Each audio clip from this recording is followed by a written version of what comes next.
लखनऊ में दिया और कहा कि राजेंद्र पाल गौतम का तुमने अगर पनिशमेंट दिया है, सजा दिया है 22% का, तो सुनील रत्न 5 लाख लोगों के साथ मैदान में खड़े होकर के 22% का दोहराए। किसका है, किसका है देश?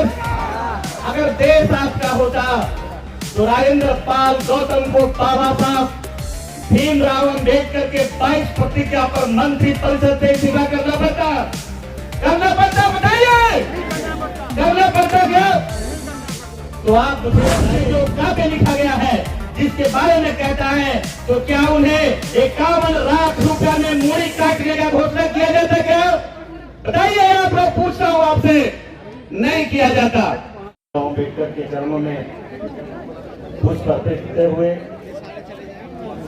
बहुजन समाज में जन्मे सभी संत महापुरुषों को नमन करते हुए इस कार्यक्रम में आए भारी संख्या में पूरे देश से भगवान बुद्ध और बाबा साहब से प्रेम रखने वाले तमाम साथियों को नमो बुद्धाय, जय भीम। मित्रों, अध्यक्ष जी ने निर्देशित कर दिया है कम समय में अपनी बात को रखने का। मैं कोशिश करूंगा कि बहुत कम समय में अपनी बात को रखकर, मैं यहाँ बहुत बड़ा वक्ता नहीं हूँ,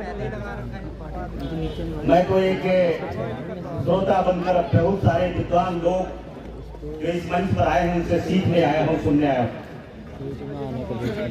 लेकिन मैं आप लोगों से कुछ कहना चाहता हूं कि जो आज हालात है देश में, जो स्थिति भगवान बुद्ध के बारे में, बुद्ध सम्मेलन के बारे में, तो हम आज भी कहते हैं कि अगर बरसों तक हम बुद्ध की गाथा और बाबा साहब अम्बेडकर के बारे में अगर चर्चा यहाँ करते रहेंगे तो शायद समय कम पड़ जाएगा, लेकिन बाबा साहब और भगवान बुद्ध का चर्चा खत्म नहीं हो पाएगा। लेकिन मैं एक शब्द मैं आप लोगों से पूछना चाहता हूं, जिस हालात में आज हम खड़े हैं, जिस परिस्थिति में आज हम कार्यक्रम कर रहे हैं, जिस उदासी में आज यहाँ हम बैठे हैं, बड़े अफसोस की बात है। मैं आपसे पूछना चाहता हूं, जिस देश में आप बुद्ध सम्मेलन कर रहे हैं, बुद्ध महासम्मेलन कर रहे हैं, तो मैं आपसे पूछना चाहता हूं कि मित्रों, यह देश किसका है? आप मुझे बताइए, देश किसका है? किसका है देश? अगर देश आपका होता तो राजेंद्र पाल गौतम को बाबा साहब भीमराव अम्बेडकर के 22% पर मंत्री परिषद से इस्तीफा करना पड़ता, बताइए करना पड़ता क्या? तो आप मुझे बताइए, जब इस बिहार का शिक्षा मंत्री मनुस्मृति अस्पृश्यता के बारे में, सत्यशोधक के बारे में और मनुस्मृति और साथ साथ जो रामचरितमानस में जो काव्य लिखा गया है जिसके बारे में कहता है, तो क्या उन्हें 51 लाख रुपया में मूड़ी काटने का घोषणा किया जाता क्या? बताइए, आप लोग पूछता हूं आपसे, नहीं किया जाता। आप मुझे बताइए, जब स्वामी प्रसाद मौर्य उसी रामचरितमानस की एक पंक्ति को सिर्फ जायज ठहराते हैं, उस पंक्ति को विरोध करते हैं, उन्हें 25 लाख और 51 लाख रुपए का कई मठों से और कई संतों के द्वारा, साधुओं के द्वारा, गुंडों के द्वारा मूड़ी काटने के लिए कहा जाता है। आपसे मैं पूछता हूं, अगर ये मेरा भारत अशोक का भारत होता, बुद्ध का भारत होता, बाबा साहब का भारत होता, तो उसकी हिम्मत नहीं होती कि तलवार से मुंडी काटने का हमारा बात करता। बताइए, बात सत्य है कि नहीं है? तो बताइए, आपसे मैं पूछना चाहता हूं, कौन से भारत रखना चाहते हो आप? क्या तुलसीदास का भारत रखना चाहते हो, राम का भारत रखना चाहते हो, या भारत के संविधान निर्माण करने वाले बाबा साहब अम्बेडकर का भारत रखना चाहते हो? बताओ।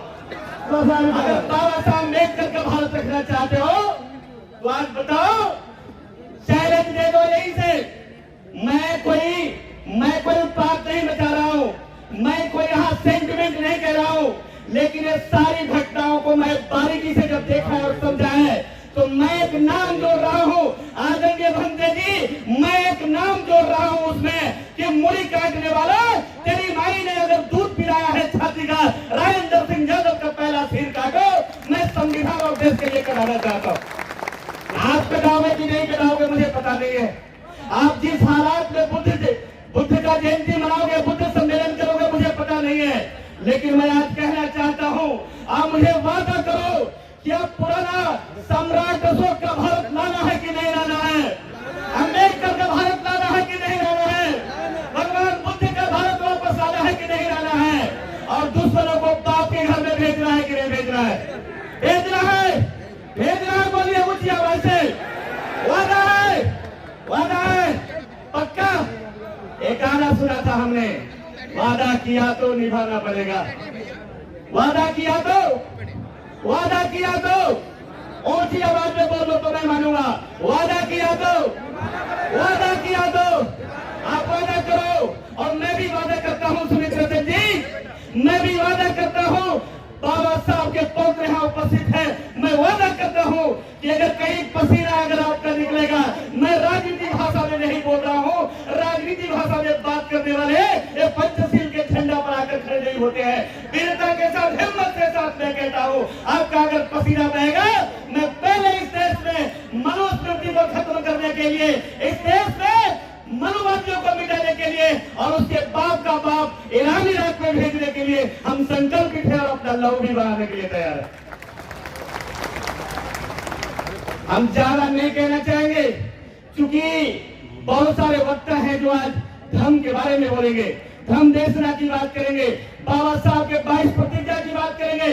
लेकिन 22 प्रतिज्ञा की मैं बात तो नहीं कहता, लेकिन मैं यहाँ इस आज एक मर्द आदमी, मर्द का बेटा, जो राजेंद्र पाल गौतम के इस्तीफा के बाद, मंत्री के इस्तीफा होने के बाद, मुकदमा होने के बाद, पहला भारत का बेटा सुमित्रा सेन ने बौद्ध धर्म का चीवर पहन कर ऐलान किया, कांसी राम स्टेडियम लखनऊ में किया और कहा कि राजेंद्र पाल गौतम का तुमने अगर पनिशमेंट दिया है, सजा दिया है 22 प्रतिज्ञा का, तो सुमित्रा सेन 5 लाख लोगों के साथ मैदान में खड़े होकर के 22 प्रतिज्ञा का दोहराएंगे और दोहराने का काम किया। मैं धन्यवाद देता हूँ इस भारत के वीर सपूत को। और आज भी मैं इस मंच के माध्यम से, इस सभा के माध्यम से आज भी इंटेलिजेंस ब्यूरो के लेके यहाँ उपस्थित है, मेरा नाम नोट कर लो। आज भी मैं दावे के साथ कहता हूँ, 22 प्रतिज्ञा का तो समय मेरे पास नहीं है, लेकिन मैं दावा के साथ कहता हूँ, तेरी रामायण को नहीं मानता, तेरा मानस को मैं नहीं मानता, ये भारत मेरा है, मैं भारत का संविधान और भगवान बुद्ध को मानता हूँ। तेरी हिम्मत है तो जो करना हो कर देना। बहुत समय का अभाव है और बहुत कम समय में अपनी बात लेकर दी थी, इसलिए अगर मेरी एक बात से मैं कभी कभी इमोशन या आगे अभी होगा तो मुझे माफ करिएगा। हमारे धर्म में कभी इमोशन नहीं है, लेकिन भगवान बुद्ध ने भी कहा है कि जब हिंसा होने लगे, जब अत्याचार होने लगे, जब जुर्म होने लगे और जब समझो कि हमारी जान नहीं बचने वाली है, तब करोड़ों जान को भी मिटाकर संभालने में कोई फर्क नहीं है। यही बुद्ध का सच्चा संदेश है। जय भारत, जय बुद्ध, जय बाबा साहब अम्बेडकर, जय संविधान।